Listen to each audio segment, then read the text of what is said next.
Go ahead and be quiet by the doggy and the baby.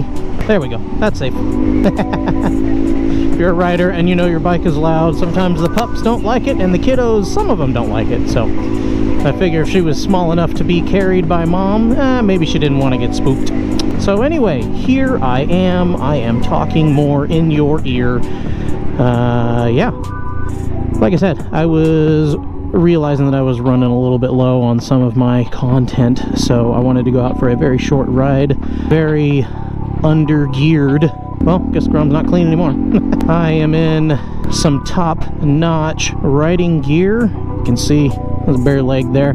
I am in shorts. Yep, don't advise that. I am in a sweatshirt. Don't advise that either. And I'm in my regular tennis shoes. Don't advise that either.